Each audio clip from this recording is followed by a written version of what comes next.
salaamaaleykum askan bi salaamaaleykum internetu Dak Médina tey nag sama invité sama xarit la mun naa ne sama xaritu xol la sama rakk la sama rakku xol la ça je peux le dama koy revendiquer avec fierté muy Mame Mbaye kenn du ko présenté biir Médina parce que bëri na ay casquettes c'est un homme de culture pour commencer man je pense que su may retenir Mame Mbaye homme de culture laa koy gën a retenir su ma ko doon définir noonu laa koy définir Mame Mbaye maa ngi lay ziar di la gërëm di la sant bi nga ñëwee ci sunu locaux yi nar a waxtaan bu am solo parce qu'on va parler de la politique d'une manière générale déjà ma bàyyi la nga nuyoo avant ñuy commencer. ok mbokk internetu Dak Médina maa ngi leen di nuyu di leen delloo njukkal tey fierté la ma toogaat suma grand.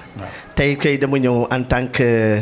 chroniqueur voilà. mais tey man la ñu invité ça me fait plaisir parce que j'ai l'habitude des invités. mais tey man la ñu invité mais nag suma doyen laa taseel. macha allah. maa ngi fi daal tey pour ngeen tey moom maa ngi fi Dak Médina. voilà mooy li ma wax rek dama koy revendiquer parce que moom sama rakk la parce que sama rakku xol la ça je le dis et je le revendique ñu bëgg waxtaanee un peu la situation politique bi am au Sénégal situation bi mooy bi gën a alarmante mooy la situation qui est en train de sévir mooy problème Ousmane Sonko nga dégg mi ngi def grève de faim ñun ñaa ngi sax commencé di tiit ak santem yow en tant que homme de média lan nga gisee loolu ban appréhension nga ci am appréhension. Koli defe naa ne problème Ousmane Sonko ku ma yàgg suivre defe naa ne depuis 2021. maa ngi ciy wax te yëpp alerté woon nañ ko. li ñuy wax rek chaque jour olof daf ne lu waaye ren di sa loxo lay naaj. kenn yéenewul sa moroom. jullit dara mais des fois ñun dañuy juum. man problème Ousmane Sonko grève de faim bi looloo si sës. parce que boo suivre Ousmane Sonko logique am. processus am looloo si sës. lii tamit porte de sortie la pour Sénégalais yi kenn xamatul ku nekk ci dëgg ku nekkul ci dëgg soo seetloo leader bu ñu téye au niveau carcéral ñu ne problème de santé. te tey dañuy wax bu dugal nit ki tey maa ngi xool ci Ousmane Sonko feebar yi ñu wax daf ko dal yépp Ousmane Sonko soo ko jàppee tey. ci logique bu doon déposer CVM pour candidature président de la République. ça va poser problème parce que wérul. est-ce que war nañ ko dénk dëkk. waaw parce que waruñu toll si aussi ku war a def candidature parce que lii bu ñu ko gisee su dee effectivement c'est avéré est-ce que jotul su nit waree def candidature ci pièce ñu koy laaj ñu daaj ko bilan santé. mais bilan santé boobu daf si bokk c'est que nit ñoo ko dul faral di fësal. waaw mais daf si bokk mi ngi mel ni kuy dem armée rek c'est bilan santé foog nga apte. tey président de la République warul nekk xiibon foog mu nekk nit koo xam ne dafa apte fépp fu ñu ko soxla mu ñëw mais pour wax rek ci problème am ci côté politique dafa juum. ah bon lu tax nga ne dafa juum. parce que il faut politique c'est ràññee état ak nit ki nga xam ne mu ngi ci terrain politique. moom dafa bàyyi terrain politique bi en tant que Macky Sall ak waa partem ak Benno Bokk Yaakaar lit bi mu doon litex ñoom jekku leen ba xoj leen parce que tamit loo ko mënti bañ nangul ko ne jekku woon na état mais su biir état bi dafa dem ba ci biir mu bàyyi si biir politique bi dafa dem ba si biir mu teg fële politique bi dugg ci côté lii nga xam ne mooy état tey boo ko dégloo ci ay discours am yu mujj fële place Obélisque li mu doon wax yépp mooy Macky Sall ak say gendarme say juge ak say lii kenn mënuma ci téye kon demoon na ba xeeb terrain politique bi léegi nag appareil d'état la janoloon appareil d'état nag l'état est trop puissant. dafa puissant te rouleau compresseur la te li doy waar mooy nga taseer juge bi nga xam ne benn bigam mën na yàq sa àdduna. nga ne ko dans 8 mois may nekk président Sénégal bés bu ma faloo di ngeen xam ne lépp dëgg la. donc c'est des menaces voilées. menaces yooyu nga def yëpp tey man Coly ma yor loo xam ne boo faloo tey ëllëg danga may rey te nga def ay faux pas mais du ma la may dara actuellement dootul Ousmane Sonko ci terrain politique bi mais actuellement Ousmane Sonko ak appareil d'état ñoo am problème parce que dem na ba génn terrain politique bi tey loolu yëpp nag moom moo ko teg lii nga xam ne moom moo teg parce que d'ici 3 mois ku yeewoon Ousmane Sonko si ay nelaw ne ko di nga dem ba toog ci ruq Sénégal yëpp toog seen kër ñuy wax naan da nga feebar sa santé wóotul yaakaaroo lu dul ay avocat yu la génnee foofu ndax bulletin de santé ku ko waxoon ci ay jamono du ko gëm pour wane ne rek adduna dafa doy waar li gars yi doon wax rek laa jàpp ne moo ko jot mooy mbubu mi jotu ko et puis ñun suñu mentalité du déloger suñu mentalité carte la ay duñ jël ay Samuel Doe ay xamul ñun suñu mentalité carte la tey imagine nga Ousmane Sonko bu toogoon Casamance ba élection jot mu ñëw fii kan moo koy téye mais maa ngi dem déloger ci président loolu. c'est une erreur. Est-ce que li ngay wax ni du jox raison li nga xam ne moom la Barthélémy Dias wax disant que pratiquement Ousmane Sonko n'avait pas compris que on ne fait pas face à l'État. On peut faire face aux personnes. Mais pas à l'État. waaw foofu dinaa fa jox Barthélémy Dias raison parce que moom moo ko gën a politique. mais Barthélémy Dias nit ñi bàyyiwuñu ko xel ci ay waxam. tey xëy na ñi féete ci côté état. nga baal ma man nag dañ naan sama xuloowaale la. mais du sama xuloowaale des fois problème principe la ñuy jotee ñun ñaar. mooy song bi mu songoon Médina. te man dama ne ku song Médina bu ma xëyee dama lay song. n'importe quelle personne ruseewu ma ko nit mais man ak Barthélémy Dias ni amuñu problème. mais ci kàllaamam tey boo dégloo discours du Barthélémy Dias mu wax ba mu jeex yaa problème ko lii. problème fan la nekk parce que man dama gis ne est-ce que du Barthélémy Dias bu mûr politiquement la parce que da nga koy sentir ci waxam wala Barthélémy Dias bu changer fusil d'épaule la. non bu changer fusil d'épaule la mûr la politiquement. mais ça c'est le réel politique. mais réel politique loolu la. Voilà, mais su ma nee y a problème y a problème. problème bi c'est quoi. parce que problème bi tey kan lañ téye. Ousmane Sonko lañ téye. Ousmane Sonko lañ téye kan moo jël pot cassé yëpp Ousmane Sonko. moo doon wax publiquement ñëpp di ko dégg ñoom ñu wéeru ci ginnaam. mais déglul Barthélémy Dias premier attaque am ci Ousmane Sonko def na ko Ousmane Dakar du tàkk. wax na ko. xamal naa la loo xam ne. bés bu ma ko waxoon caabi mën na ma feete ginnaaw mais bi mu ne ko Dakar du tàkk est-ce que Dakar tàkk na. am na per wax na ko après tàkk na si ginnaaw. non boobu mooy première réplique bi. voilà mais deuxième bi ñu préparé woo. pratiquement on a senti que dafa am sax boule de neige. boule de neige. kon kan moo nekkoon ci ginnaaw Dakar di ko taal Ousmane Sonko wala. quelque part da ngay gis ne wax boobu dafa am loo xam da koy xaw a incriminé. loolu moo am parce que après def na ay menaces vertes bés boo leen ma taalee xam ne man lii ak lii kon ça veut dire que affaire bi benn groupe la woon ñu nekkoon ci benn jeu d'intérêt. jeu d'intérêt boobu nag Ousmane Sonko lan la ci comprendre mooy ñii ma àndal ñii ñu àndal loolu ñu waxoon ne après les législatives affaire bi dafa war a yem moom loolu la comprendre. est-ce que da ngay wax ne lu ñuy dégg day mën ne Ousmane Sonko n'était pas mûr politiquement novice politique la est-ce que li ngay parce que il y a une erreur politique ça se paye cash. ça se paye cash est-ce que loolu la donc est-ce que dafa ànd ak ay nit ñooñu gën koo ñor sur le plan politique moom mu dese ñor toujours sur le plan politique léegi toutes les erreurs yi nga xam ne dañ ko commettre moom moo koy paye est-ce que loolu day tekki loolu. loolu am na miirul ci terrain politique am na mooy li ñuy wax yére bi jotu ko miirul ci terrain politique am na mais seul défaut mooy dafa gaaw a maye revanche. moom tey bu jekkoo nit bu la daanoon tey nii balaa ngay dem sa kër naan Ousmane Sonko ma daan mu mayaat de revanche. réalisme politique bi daf ko manqué. et puis il parle trop gis nga politique booy wax lu bari rek say erreur feeñ tey mënoon nañ am et puis équipe am mu nekk équipe jeune xoolal Ousmane Sonko jeune la. il est né de vers 1974 nga dem si ginnaaw Ousmane Sonko ñan ñoo ko wax. amul kenn ku ci mën a téye ku si mës a téye dara da ngay dem rek si responsable politique bi yu nekk ci au niveau local lan la ñu mës a téye sax seen quartier ñoo xam ne mësuñu dund nit ñi. mais Ousmane Sonko c'est l'État qui lui a fait une réalité. moom laa lay wax non Ousmane pour mu leer. produit Macky Sall la Macky Sall moo ko produit moo ko créé. parce que il a subi beaucoup d'injustice aussi. injustice boobu mu subir tey moo ko permettoon. lii mu amoon ci ay nit mu am ko parce que nag nangu la lépp sénégalais bañal ko lépp ba mu des nit ku taxaw ñu koy jaay injustice. waaw sénégalais bëggul injustice. demande sociale la injustice boo ko tegoon tey man mii tey boo ma tegoon injustice léegi Médina yëpp jug taxaw naam xamuñu Mambay dañ koy faral mais nag vedette boobu Mambay di nekk ci injustice bi ñu ko teg. c'est momentané. et peut-être non c'est momentané mais naka nga koy gérer. xam nga ñun suñu problème bi nekk SR yomb na mais gérer SR même da ngay gis au niveau international SR yi dañuy jël ay nit yu seen jàng dem si loolu ñu gérer seen. waaw c'est ça. seen SR. mais tey ñun duñ ko def sama xelu bopp maay dem et puis boo xoolee ci lecture da nga naan amul conseil parce que léeg-léeg nga xool ñoom seen biir sax dañuy clash. pourtant moom seen biir. Yewwi Askan Wi. am na ay nit yoo xam ne xam nañ pouvoir. xam nañu état ils l'ont pratiqué. boo jëlee Aïda Mbodj. mën koo wax def na pouvoir jaar na ci pouvoir PS. jaar na ci PDS pratiquement elle est toujours là soo jëlee Habib Seye c'est un énarque. nekk na ci état donc bu ma jëlee ñooñu kese donc moom yi nga wax ni waru ko mën a ñàkk war na am problème de conseil. le problème c'est quoi donc. parce que boo xoolee Yewwi Askan Wi mooy li ma doon wax sama yu passé du àndu dëgg. àndu circonstance. àndu circonstance ak àndu génnee mu ci lii. tey nga jël cadre Aïda Mbodj ku dem ba ne commune am magal na mënatul dem bu inspiré des ci politique ba léegi il faut mu la nga amu fenn Habib Sy sans mais moom dafa ne bëggatul dara Habib Sy. Habib bëggatul dara la wax gum.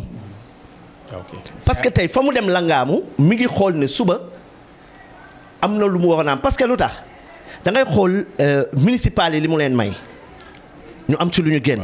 ñu jógee ci municipal yi ñëw ci législatif yi mu am lu mu leen may ñu jóge ci législatif war a dem vers présidentiel ku leen yeewoon dans 2 mois ne leen tey fii la seen yoon day yàqu day karbate nii mu demee nii ñoom duñ ko gëm ba pare ànduñoo wax waa ji dëgg xam nga lu tax ànduñoo wax waa ji dëgg dañu jël xeexu gumba bi jox ko Ousmane Sonko ñoom ñu toog seen kër def xeexu point de presse tey jii xoolal bi ñu interdit local bi keroog ñu taxaw si ban acte la ñu am ban acte lu dul Ousmane wax naa ko bu mu grève de faim Aïda Mbodj loolu laa dégg mu jot a wax ba pare lettre lañu bind parce que mu lancé lii nga xam ne moom mooy candidature am Déthié boo jëlee kaam fan nga ko dégg gis nga Déthié keroog bi muy dem bi ñu naan dañuy dindi ji barakaati kër bi mu ne tël bi lacrymogène bi di tàkk ak bi muy retourné dugg ci otoom benn la seen problème mooy askanu Sénégal la ñu jëloon wéer leen seen xeex fausse piste bi am mooy déclaration bi yàqal seen liggéey yépp te kenn mësu ko foog à 90% kat Sénégalais yi kenn mësu ko foog c'est Macky qui est fort mooy Macky déclaration bii nga xam ne moom la wax ne bokkuma ci élection yi loolu dafa yàqal lu bari ba ñoom ci seen calcul ci politique parce que investissement yi Macky def ku leen yeewoon ne Macky du dem élection duñ ko gëm ñu bari tey dañu daanu ci côté boobu. Macky a berné tout son monde pratiquement j'ai l'impression même ñi ànd ak moom sax ñu bari xamuñu woon ne mais am na ñoo xam ne ba léegi nanguwuñu ko. voilà. te pour walla ne moom moo téye monopole parce que loo bañ Macky nangul ko ne moom mooy héritier wu ki nga xam ne mooy Ablaye Wade lenn la leen rawee mooy silence am. parce que tey Macky loo ko bañ xamoo fu mu jëm. parce que il parle peu. am na ñi mel ne li muy def il parle peu te agir bu jotee dina ko def. boo xoolee affaire yi déconné yi amoon ci dëkk bi yëpp daf ne leen bett lii dootu fi amaat. Macky est-ce que du li ngay wax ni day formation. moo ko koy illustrer parce que c'est un ingénieur. Un ingénieur il est beaucoup plus. sur le réel. que sur les bavardages. ok mais formation may na ko loolu mais boo gisee ci formation ndem ci yàlla Aline Diagne Mbor daf ko daan wax mu ne léegi da ngay xëy rek ñu ne ministre nga xëy rek ñu ne lii la mais dafa am cursus xoolal Macky fi mu jaar di yéeg ba premier ministre échelon yëpp yoo xam ne dina yaakaar ne dina néew sax échelon yu mu def ñoom sénégalais boobu il a été unique à le faire ça il faut ñu reconnaître loolu mu am yëpp expérience boobu mu téye yëpp appareil d'état da leen koy gën a miin te li ko gën a may chance tamit ñu nangu ko mooy doo dégg mukk nettali man boog constat yi ma def ci moom mosoo dégg Macky ne ba ma àndeex di wax diw lii ak lii tey politiciens yu bari yu yàqule loolu leen ko indi homme d'état mosoo dégg mu ne la démbaax barki démba diw ba mu ñëwee ci man lii la ma waxaat coow li ngay dégg ni yëpp est-ce que dégg nga Macky Sall génnee ko ci gémmiñam benn yoon nan Barth toog nañ Barth ngay toog mu ne ba ma toogee Macky ba ma waxee diw ba ma lii nga toog kenn léeg-léeg mais est-ce que moom mës nga ko dégg ku mu toogal mu prononcer. mais Macky ne parle pas beaucoup parce que même si médias yi c'est un problème il va pas di dem ci médias yi lu bari. donc loolu mën nañ ko constater parce que il va rarement dans les médias il accepte rarement les invitations des médias surtout les médias yi nga xam ne mooy médias nationaux yi. donc pratiquement médias yi mu dem yëpp ñu ngi dégg ko mais voilà. mais foofu dinaa ci ñëwaat li nga wax ci entre médias internationaux yi ak médias yi nga xam ne mooy national gis nga ko li nañ waxante dëgg gis nga ñun suñu médias yi nga xam ne ñoo nekk au niveau national kenn xamatul fan la ñu jëm koo ci gis am na foo féete koo ci gis am na foo fax média boo ci gis bu dul média bi sax acteur bi nga xam ne moom la ñu yaakaar mu nekk sur le terrain am na fu mu fa gis nga loolu bu amee ci dëkk day jaxasoo. par parloo boobu yow dañuy mbubbuwoo am na benn waxtu dañuy mbubbuwoo yëre média mais am na waxtu boo xam ne du ñu doxal yëre média parce que tey da ngay gis média bu jug carrément nga xam ne kii dafa jug pour éliminer diw. su xëyee si moom suba ba ngoon jot ñi nga xam ne rajo rek la ñuy déglu da ngay xëy nga bañ nit nga laaj ko kii lu tax nga bañ ko du la ko wax. li ngay wax li koy illustré. nañ jël parce que boo xoolee depuis peu de temps on a vu que les hommes de médias ñoo commencé investir même la politique suñ jëlee ki nga xam ne mooy Ahmed Aïdara c'est un cas patent. Il y a Mamadou Ibra Kane dafa ne dafa bëgg nekk candidat. donc dafay nekk problème dañuy jaxase liggéey bi ñu war a liggéey. parce que loolu dañuy nekk dans des positions di profité ci position boo xam ne c'est pas normal. position boobu c'est un peu déloyal. moo indi problème mu Bougane ak yenn agent bi nangootu ko. voilà parce que gis na ne gars yi dañuy jaar ci kaw télé bi ba nekk li ñu nekk.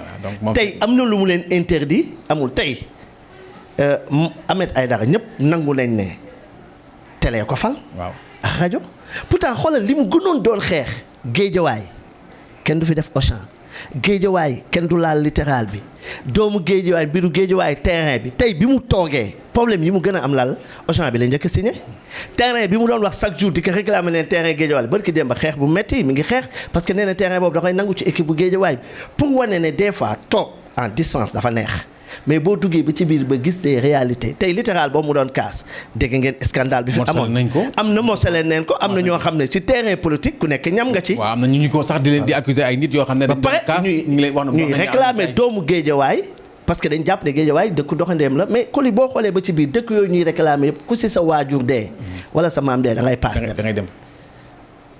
soo xoolee ba ci biir ñoom ñi ñuy xas naan doomu géejawaay ñoom ñëpp boo retourné 10 ans 20 ans locataire lañ tey ku si sa waajur dee da ngay paas amul kenn ku ci ñoom ñooñu di wax doomu géejawaay réclamer deretu géejawaay daw suñu yaram ñoom ñëpp boo xoolee kenn dëkku si géejawaay ku si am dara da ngay paas génn foofu pour wane ne ñëw nañu jaar ci kaw waa Ndakaaru région de Dakar ba nekk liñ nekk ñu nangu ko rek ñu nit waa Dakar kon ñun dañu bindoo ne bëgguñu suñu mbokk bëgguñu ku ñu jege bëgguñu ku ñu jege ànd ak ki nekk si àll moo ñu gënal moo tax tey conséquences yëpp dañ koy subir. léegi la ma ñu dissoudre Pastef.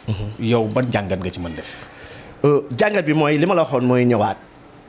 mais parce que fi ñu toll nii ñu nekk dans ñu yegg ci démocratie bi ñu toll nii est-ce que jàppoon nga ne jaadu na démocratie Sénégal fu mu toll ci démocratie ñuy dissoudre parti politique. mais Coly il faut ñuy bàyyi xel ci waa Pastef la ñuy wax projet la ñu indi projet bi mu am 21 points.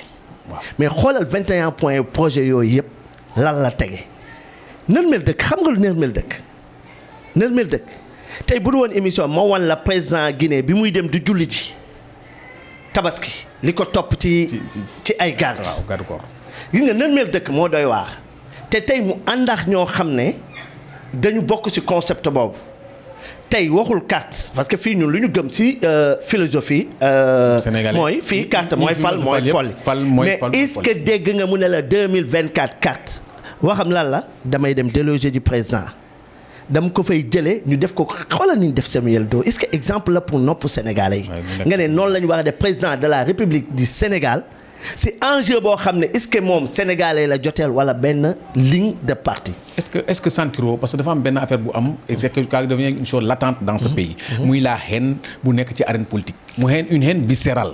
est-ce que du haine boobu moo yegg si fii moo di lii ba ñu yegg si fii. haine boobu moo am te haine boobu boo xoolee nag ba ci biir ñu nangu ko ñu ñàkk a nangu ci benn parti la nekk muy Pastef. mais pourquoi dañ koy sant ci ñeneen ñi aussi. waaw ñeneen ñi doo dee garay c'est xoolal ñoom ñëpp. il y a Ahmed Suzanne qui a non parlé. Ahmed Suzanne moom. il y a le ministre de la jeunesse. soo ma baalee Ahmed Suzanne. man bëgguma sax di prononcer non. parce que xam nga lu tax. lii ñuy wax ci waa Pastef yooyu. noonu la ñu waroon dem jëli Ahmed Suzanne. on l'a pas fait mérité wu sax di nekk syndicat di nekk ci mbirum école parce que discours dafa. gisoo émission publiquement nit mbéj ko. mu doon dépassé Ablaye Wade. gisoo ko woon nit jug ci biir émission dóor ko mej dafa am nit ñoo xam ne bokkuñu ci société bi mais kaaw Ahmed Suzanne boo ko xoolee ba ci biir man boog ni mu ko mën a attee nga baal ma ñi ñuy seetaan mooy nitu làmmiñ la rek moom xam nga lu muy def nii dañ ñaaw làmmiñ naa jéem ñaaw làmmiñ soo xoolee léegi sax ci au nouveau réseaux sociaux yi di nga gis ñoo xam ne dañ naan anti ñooñu di wax lu bon lañu ñoom lu bon loolu ñuy wax ñoom dañuy jël sens contraire boobu di leen ko yàq te bu yàggee ñoom ñëpp ñooy nekk ci benn même sax ñun dañoo am ay références am ay Alaaji Malick Maam Maodo Seydina Limam dañoo am gëm-gëm yooyu ñu am ko li tey yow ku la tegaloon fii nit ne la rey ko ak lu mu la mënti def àdduna jaxalu la ko yooyu nag ñu bëgg dindi ci kaw boppu nit ñi boole ci nag les droits de l'homme ñëw gën ñu tànqal bi ñuy tànqal mooy dañuy ñëw ne la démocratie bi fi mu toll ñu gis responsable politique bii di wax lu teguwul ci yoon duñ ko condamné te ministre de l'intérieur moom moo la jox li nga xam ne mooy kayit bi tax nga récépissé te récépissé bi ñu la ko jox dafa am ay normes parti bi fi muy réunion siège am la ngeen war a def doo dugg ci côté bi doo dugg ci côté bi te dafa am lu Sénégalais yi waxul ba léegi te borom waxu ci lu dul da koy junj rek mooy les problèmes de portable de Ousmane Sonko. waaw mais loolu ñit ñi am nañ ci ay écho yi si génn. mais qu'est-ce qu'il en est loolu aussi état bi moo ci war a communiquer. non état bi mu ngi si wax xam nga état communication état des fois day nekk verbal. des fois mu nekk acte des fois mu nekk action. tey man li ma lire si communiqué état mooy loolu daf leen yee si lu bari parce que boo xoolee depuis jour boobu ba léegi la ñu am fit seen fit gën a yokku depuis jour boobu léegi la ñu gën a sécuriser. donc am na lu ñu fa fekk. non am na lu compromettant. parce que borom bëy la kenn du ko rey te yoo xool mais. su Twitter am rek ngay dégg mu bind wax ci mbirum téléphone am ñeenti téléphone am yooyu mais doo ko dégg publiquement mu def ko xeex avocat bi li ñuy bari yëpp doo dégg ñu songu mbirum portable boobu wax ci wàll parce que dañ ko nangu teewuñu ko pourquoi mënuñu ko jox te kenn mësu si def lutte te portable am yooyu jàpp nañ ne boo xoolee maa ngi suivre démb benn kiw international mu ne portable yooyu moom moo déjoué li nga xam ne mooy. action wu plan wu Ousmane Sonko parce que seule erreur am mooy si loxoom la doon téye li nga xam ne moom la war a parce que bi mu naan cooki fin les stratégies cooki fin si portable boobu la nekkoon portable boobu. les stratégies su dee loolu avéré na est-ce que gisoo ba tey loolu des na que moom ñor politique bi xaw na manqué conforme dans ce cas parce que quand même un homme politique. du yor li des choses compromettantes ci ay loxoom. en général xam nga naagu baaxul wolof da naan naagu daagu te ku daagu ñu raw la. effectivement. boo xoolee ba muy taxaw naan Macky Sall lii ak lii xalaatul woon ne Sénégalais les hommes de tenue am ñëpp toog nañ dégg ko mu ne lii may wax la ñii di wax ñu leen jàpp kenn man kenn ñema ma jàpp. kon am na fu mu tegoon tànkam fu wóor moom. la ko fa jëlee nag ak la ko fa daaneel tey moo indi coup de tête bii leen dal parce que moom si boppam am na loo xam ne moom dal na ko loo xam ne njottu ko woon ci àdduna. moom loolu ok ñu gis situation bi nga xam ne am na entre ci biir Yewwi Askan Wi. exclure nañu ñi nga xam ne mooy Khalifa Babacar Sall. yow ban gis nga ci am ak li nga gis na dafa am mu nekk attaque frontale entre ñaar ñi nga xam ne ay doomu ndey lañ doon tuddee seen bopp muy Barth ak Sonko yow ban jàngat nga ci def. Koli ku xam politique xam ne amul doomu ndey. politique. pourtant il a revendiqué et il a revendiqué encore publiquement. science fiction la rek yi nga politique c'est am la mooy jikkoom. dalay àngu longu la di la kal si suuf. jeu d'intérêt mënu leen ko am naan ay doomu ndey. tey Barth moo doon toog ne moom bu amul candidat Sonkoy candidat mais bi candidat am taxawee ñu bëgg ko si këpp suuf dafa taxaw jël cooki bi pourtant candidat bi waxul de. moom c'est lui le général. voilà parce que nee na man huile diwlin laa diwoo. ne woon naa kii bul bàyyi Macky yóbbaale la kon intelligence am moom fexe na ba Macky du ko yóbbaale kële comme taxaw na ba Macky yóbbaale léegi benn problème moo am dafa xeex bi man ni mu koy jàngatee dafa mel ni dañuy soulager léegi boo xoolee xeex bi dootul Benno Bokk Yaakaar. effectivement loolu moo ci gën a jaaxle nit ñi. mais loo gis am na prix nag Koli. ils ont payé le prix fort. bul fàtte ne Khalifa bi ñu ko téyee léppam lañ téye ay comptam ay léppam xaalis beex liggéeyam yëpp dafa taxaw. l'état est trop puissant. xam nga. tey jii nii ñu am bunt bu ñu tijjee négociation la ñu waxtaan nañu 3 heures de temps d'horloge Barth appel am jàll na lan la négocier xam nga. en tout cas mi ngi déroulé te déroulé bi muy déroulé xoolal saa yu Sonko génnee doo gisati ku nekk. moom mooy def réplique bi mais nag coono du reer tey loo gis dafa am prix parce que xam nga lu tax 2 laa si jàngat man option numéro 1 mooy mi ngi sanga ki nga xam ne mooy leader pour mu mën a bokk honoré ko pour mu mën a dem élection parce que benn année bi moo ko dese day dem 75 ans. kon na loyal ba mu jeex bu jeexee moom moo fi des bu desee moom Barth moomu ak Sonko ay ñeneen ñi ñooy janoo Barth mi nga xam budget de 52 milliards. tey bu toogee reñam. est-ce que gisoo ne erreur la. Barth. erreur la bi Sonko def mooy il y mu nekk candidat pour mairie Dakar. mu dem mairie Ziguinchor bokk na gisoo ne loolu te bokk na ci ay erreur am. mooy foofu erreur la du erreur parce que xam nga li ñuy wax rek mooy ñàkk expérience politique bi. c'est ça l'erreur. ñàkk expérience politique bi tamit ñoom Barth duñu ngaaka Barth tey lii mu téye moo dàq ministre moo dàq lépp. oui je dis c'est erreur bi mooy. su doon moom am na vraiment am na benn kii politique bu mag foofu moo doon bët yi fu mu waroon teg bëtam mooy mairie Dakar parce que li waa ji wax nee na mairie Dakar ak palais benn tali bu koy toog. mais mairie Dakar mooy 3e personnalité de l'État. ça c'est vrai. yow nga bëgg a jege état tey Barth de ko xool maire de la capitale. mooy maire capitale bi. soo demee Paris te tey le maire a un statut extraordinaire. tey nangul nañ ko statut yooyu yëpp ba mu dem gañewaat yeneen statut tey li am mooy day rafetal 2024 passé. enjeu politique gu Sénégal day changer 2024. effectivement beneen physionomie politique mooy am beneen alliance politique mooy am ci au niveau Sénégal. moo tax gars yi nga dégg leen ñu noppi taxaw machine calculatrice yëpp a ngi taxaw tey bu Macky Sall waxee seen candidat gars yi xool bu ñu demee ba élection yi passé. gars yi xool recomposition municipale ñëwaat. recomposition député yi ñëwaat. recomposition nag élection présidentielle yi day taxawaat te boobu bande jeunesse lay nekk. te bande jeunes yooyu foog ñu uti xaalis foog ñu yor xaalis foog ñu jege loyal nit ñi te xeex bi commencé na ci 2 leaders jeunes yi nga xam ne taxaw nañ. mais loolu dafa nekk quelque chose ñi xam politique dañoo gis ne c'est-à-dire bataille bu mënul ñàkk la ñoom ñaar bu ñu xeexul tey foog ñu xeex suba. parce que dañoo tolloo ay at. bokk bëgg-bëgg te bëgg-bëgg yu benn kenn la il faut que ñaar ñi kenn rey moroom pour dund. mais commencé na daas paaka. est-ce que du loolu moom moo. mais xeex bi mooy li ma lay wax. léegi nag arme bi da ko joxe kon loolu mooy problème bi. arme bi nga xam ne mooy arme bi gënoon bien mën a l'arme fatale c'était la mairie de Dakar. et la non moom boo bëggee wax carte na tebbi na puupa perte na li mu doon dox. gis nga tey jii fii ñu jëm nii dégg nga li mu ko wax booy lekkal avant muy wax lekkal déglu li mu ci jutu wala su ma waxee. dëkk bi dina tas soo lekkul dans 2 heures sa kii yëpp kii dans 2 ans lu yàlla xam doy na mooy da ngay dee. yaa ngi dégg tey moom. nekk un message codé. message codé la ko wax taxawal mais ci taxawal boobu jàppal li ma la wax tey collé. dem na ba ne fi ngay génn man dinaa ci am loxo bu ci génnee loolu yëpp day nekk c'est des messages codés. mais génn bi yëpp mooy da ngay toog sa kër carte gi doo si bokk parce que tey génn bi dafa am problème Sonko beneen génn.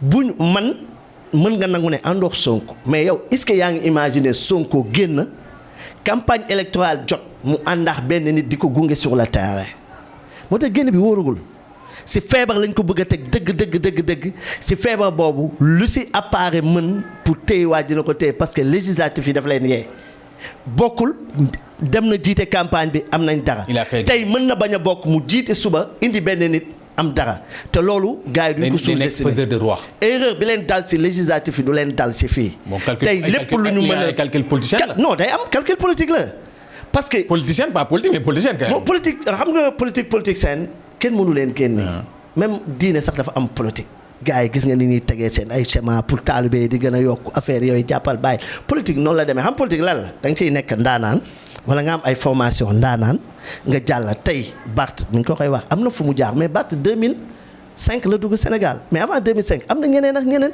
mais ñi wër Barth ay xalifa xëy na mënewul dàgg sante mais loo ko bañal nangul ko ne ko esprit la am na lu mu xam te am na fitu def ko te nit la boo xam ne mënoo ko juger ne fii lay jaar parce que du wax mais bu jëf jotee am na fitu la muy jëf mu taxaw ci li ñu mën a wax mooy waa ji cooki na dugg na ci xeex bu mu xamul daanu na xeex bi lan moo tax ndax moom mën nañ ko jàppee ku amul xel wala it lu ñu mënul wax est-ce que jëlul woon engagement au niveau international parce que tey dëkk yooyu ñuy lim ci composition ñi nërmel dëkk yooyu yélee nga dégg mu tudde leen léeg-léeg ay nit nekk foofu di ko solidarité à 100% des fois nag yow di nga am xam-xam di nga liggéey mais nag ci composition yi ngay bokk moom moo lay orienté des fois ba yow sa principe. da koy bàyyi def leen otage la parce que tey boo xoolee ñi ko doon félicité ñëpp mooy ñi nga xam ne ànd nañ ci ndërmeel réew te boo xoolee chemin bi ñu tegoon ni ñu jàpp doon wax gars yi naan ni ak ba léegi nii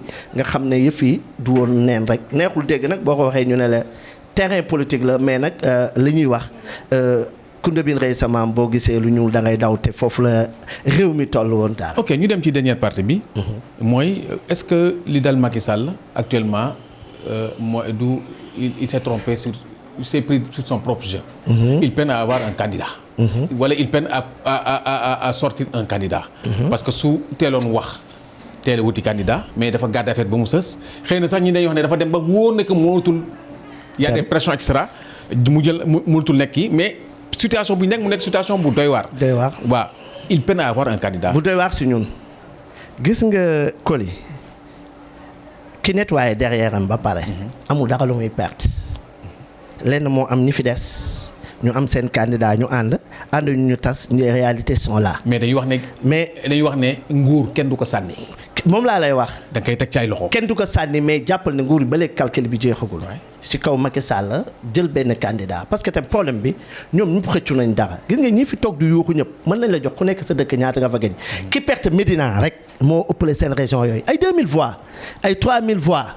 nga taxaw fëgg sa dënn loolu gañewul présidentiel. loolu gañewul présidentiel da nga naan maa gañe sama dëkk certes ki gañee yenn région yi nga ñëw Médina exemple Médina ñu ngi perte Médina à 7000 voix kay di fëgg dënnam ne dafa gañe moom mi ngi gañe à 3000 voix gis nga cap bi.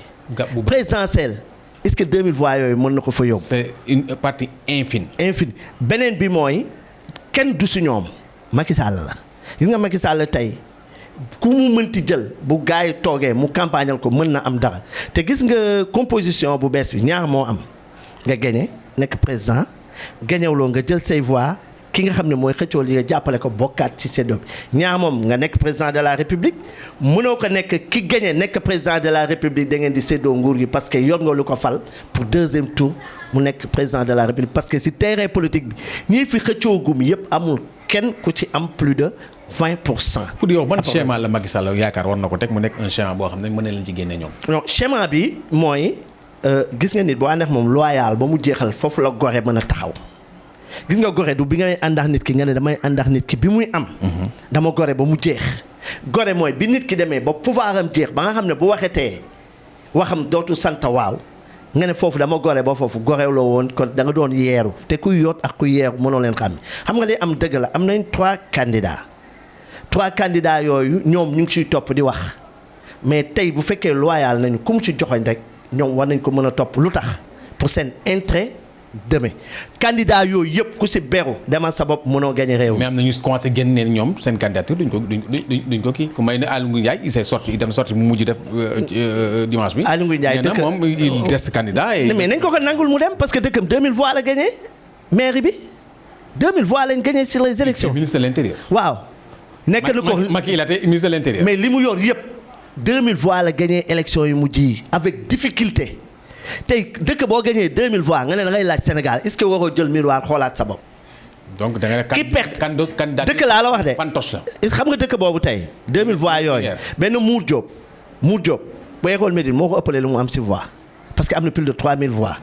tey yow nga gagné dëkk laa la wax nga ne 3000 voix nga ne da ngay laaj réew mi lu moo gagné bi est-ce que moom moo tax wala yow war nga toog xoolaat sa bopp est-ce que yor nga poids bi xam nga foofu la problème mu waa APR seen problème nekk gis nga mbir mi mooy li mu lay waxaat laay delluwaat ñoom ñëpp du ci kenn képp koo xam ne beru nga demal sa bopp ne da ngay tënk réew mi da ngay dem sa élection seetaanal à part Sénégal ndawul de te ku toog bañ naan ay weer a des ay ñaari weer nga naan candidat la xëy na déclaration candidature yomb na man mii sax mën naa xëy ngeen may ma opportunité bi ma def mais buñ ko defee ba pare bu ñu demee si les choses sérieuses Sénégal actuellement mi ngi si combien de déclaration candidat 52 voilà 52 si bu ma jumee bu Aly Ngouille Ndiaye bu ñëwee mu nekk 53 il y a plus de 53 xam nga coow li mooy lan bu ma jëlul candidat laa du ma xaar mu jël ma wala mu bañ ma jël damay génn léegi dama sama bopp jël suma responsabilité ndax Macky Sall ba mu sa tolloo Abdoulaye Wade dafa génn dem jël responsabilité am bul xaar di victimiser wu naan damay doxam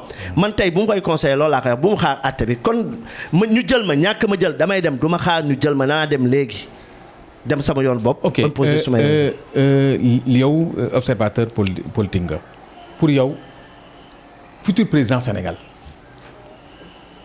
yan critère la war a am nan la war a mel nan la war a doxalee. futur Sénégal mooy foog mu gën a farlu parce que tey boo xoolee problème yi am yëpp problème mu dund bi la jeunesse bi futur président Sénégal foog mu nekk koo xam ne ku gën a farlu la mais sam problème mooy est-ce que nit ñi nañ ko ci bàyyi man dama toog ma xalaat ma ne xëy na président yi amoon 7 ans 10 ans am na mais ring bii ñuy dem nii dama ragal président bu toogati 5 ans ngay def dem sol parce que temps wu liggéey dootoo ko amati parce que nit ñi dootuñu la ko may parce que tamit li ñuy wax droit de l'homme ak droit de l'homme mu Sénégal fi mu yóbbu nit ñi droit nga baal ma ci terme droit de réewande la da nga gis léegi doomu si mbedd wax kenn dara mu ne dëkk bi dëkku ñëpp la dëkku buur la dëkku buur kay li buur santaane da nga koy def mais yow doo buur mais ku nekk ni nga koy comporter futur président Sénégal daal li ñu mën a wax si jàppale xëy na parti au pouvoir ñi fi jot a nekk ñu mën a yeggali seen projet mais parti au pouvoir bu échecgee ñii di ñëw ku teg lu bees te jëloo projet yi fi mu yem nga yeggale ko tamit ti recommence à zéro dëkk bi day lompañ. lan mooy nekk chantier bi gën a metti bi nar a gën a metti. chantier bi gën a metti mooy jeunesse bi parce que jeunesse bi États-Unis Afrique du Sud li Nelson Mandela waxoon su ma essayé jeunesse bee tax jeunesse bi bari na ñoo xam ne dëkk bi amul dara la ñuy wax te boo si xoolee ñu bari amuñu métier. te ñu bari amuñu formation ba indi ñuy dem ci gaal yeex yu nekk di dugg ci nekk yàkkamti nañu bëgg nañ xaalis ko wax mu ne suma waajur laa bëgg a teral mais encore une fois miir boo xam ne war nañu mën a muñal nit ba tey objectif yi ñu mën ko atteindre parce que jeune bu ci génn dugg ci gaal wala dara même boo demee fële di nga ramper di nga muñ ba keroog sa wërsëg di ñëw mais fi ñu tolloo Sénégal mënatuñu muñ dara ci Sénégal te yooyu ay catastrophe lay. xam naa ne Médina moo nekk sa xol. loo yóbbante waa Médina. waaw Médina li mu lay yóbbante mooy jàmm salaam yi ma commencé gis fan yi rafet na bërki dem rek maa ngi gis waa Kër Cheikh Modou Kara booy ñu ngi ñëw koñ ñi gën a métti Médina ñu jël ko defar ko ba maa ngi koy wax ne même monsieur le maire war na xool xale yooyu waxtaan ak ñoom xool qu'est-ce qu'on va parce que gis naa ñu def geste yu rafet benn quart rek laa ci gis mooy bi ñu jëlee li ñu dindi yëpp dañ ko tegaat ci kaw fenn tey am na benn ànd boo xam ne bu ñu ko defoon dina gën a mucc ayib ndax nawet bii di ñëw yàgg nga ko wax xam nga ko chaque jour yaa ngi ci ndox yeex yooyu bu continuer nii mooy bombe à retardement wu Médina te loo xam ne lu metti lay doon te fi ñu toll nii ñëpp xam nañu ne doxagul di wax di si profité di wax monsieur le maire mu regroupé waat Médina yëpp toogaat jeunes yi waxtaan ak ñoom surtout jeunes yi nga xam ne nag ñu ngi def une bonne action waxuma jeunes yi nga xam ne ñoom jeune écran lañu jeune télé lañ jeune business lañu ndax lépp loo gis ci Médina rek ñoom nga fay gis ñu taxaw muy benn groupe tey ñu ngi ci lii ñu ngi ci laa ñu ngi ci lele ñu xool jeunes yi nga xam ne jug nañ pour liggéey Médina te Médina rek ñor leen ñu ànd ak ñoom liggéey pour Médina. Voilà mbokk yi gis ngeen waxtaan bi man je n'ai même pas senti le temps passer tellement c'était dynamique et intéressant li ngay fi ngay terminer rek laay jox en tout cas am na benn affaire boo xam ne sentir naa ko ci jeunes yi muy benn conscience citoyenne boo xam ne commencé na am biir Médina seulement il y a beaucoup de regroupement yi bu ñu boole woon seen ay doole xàccandoo dóorandoo def naa dina gën a efficient xëy na loolu vraiment man appel boobu lay def aux associations ñu gën a solidarité dafa manqué Médina bokk na ci li nga xam ne sunu ay feebar la su kenn organisé ñeen ñi dañ leen fa du sentir te loolu solidarité am na solo trop parce que ay jeunes ñoo bokk ay âge en général ñooy bokk bëgg-bëgg xëy na mën nañu wute niñ koy defee suñu waxtaanee danañu gis yoon boo xam ne ko li waxtaan boobu du gaaw xam nga lu tax le terrain politique moo vide jeunes yooyu yëpp ay jeunes politiciens la ñu woon tey lañ doon am ci terrain politique amatuñ ko tey ñu reconvertir indi problème social àndaat ci di dox seen dox ku nekk di xool gagne-pain boo war a am mais bu fekkee Médina rek moo leen ñor warul am benn état d'âme warul am dara tey mën naa toog léegi comme ni nga koy defar sa camarade ak Médina ngeen baal ma xaaru leen ku leen woo man presse laa yor ni yéen mais man dama naan ku ma oowul lu mu fa dem mais yéen xaaru leen ku leen woo chaque heure ma gis seen angle bu taxaw benn nit sax bu taxawee di wax ngeen dem tàllal ko seen micro loolu mooy Médina ñun dam koy sànniwaale presse bi ñun ñëpp war nañ ci royaale parce que tey boo xoolee seen ligne si kaw ba si suuf ni ngeen di dugal ngeen xam ne amuleen xàjjar seen si ni ngeen di am des fois ngeen invité benn mambay boo xam ne ñaari nit sax duñ ko seetaan di ngeen ko teg mambay parce que respect pour doomu Médina yooyu di si profité am na lu commune bi waxoon muy monsieur le maire maa ngi koy profité waat fii waaw jot na parce que mi ngi trop tard sax xam nga lu tax non jotul dafa passé xam nga lu tax ku xam li nekk si presse di nga xam ne metti na te dëgg-dëgg gars yi loxo jotul diggu ginnaaw nañ jàppale gars yi parce que tamit loo mënti wax presse locale yi bari na mais chapeau presse locale u Médina daal parce que ñun dañuy wax ne commune yëpp chance bi commune Médina am ci presse amul commune bu ko am parce que dañ nekk punkal yee nekk seen ginnaaw te lu yàlla xam doy na xam ngeen ni mu demee daal voilà merci gars yi nañ ma temps bi jeex ñu ngi may def temps kii tànk ba tey pour wax ne émission vraiment daf nekk une émission très importante ma am fi ki nga xam ne moom laa ganale woon tey sama rakk la dama koy wax et je le revendique sama rakku xol la loolu dama koy wax à haute et intelligible voix ça c'est duñ ciy déroger du ma terminer sans remercier li ñuy wax les hommes de l'ombre sont les hommes de l'art bu ñu nekkee di feeñ ñoom ñoo tax damay jël ki nga xam ne moom mooy Malick Ba jox ko nuyoo bi mu jaarale ci moom dinaa nuyu sëñ Mbacké dinaa nuyu président muy sa xarit muy le blanc amul benn njëriñ du nitu dara. non bàyyi sama grand moom xam nga sa mag la. soxla kër yu bari yee ko jàpp sañu ma ko wax lu bëri mais du nitu dara sama sa. mais sa seex la daal voilà donc di nuyu jox ko mu nuyu ki nga xam ne mooy Adama. surtout mu nuyu ki nga xam ne Petit dafa nekk xale boo xam ne macha allah laaw la cat. mi ñu jàppale guddi mi ñu jàppale bëccëg je n'ai jamais eu l'occasion de lui rendre hommage mais émission su ma ko di tuddee nii tey moom laa koy tuddee. mu nekk xale bu ñàkk ki ñaan yàlla na ko yàlla lafal cat. mu nekk un Médinois ku nekk kuy sa baay ñu ne Cheikh Tidiane Diop wàcc na kenn du ko présenté voilà kenn du ko présenté. mais neexoon na génne néeg. waaw mbokk yi lii lañ leen loon tey ci li nga xam ne mooy émission bi ñu doon def mu nekk émission très intéressante très interactive pour njëriñu Médina njëriñu Sénégal njëriñu askan bi ñu leen jox rendez-vous prochainement ak benn invité wasalaam.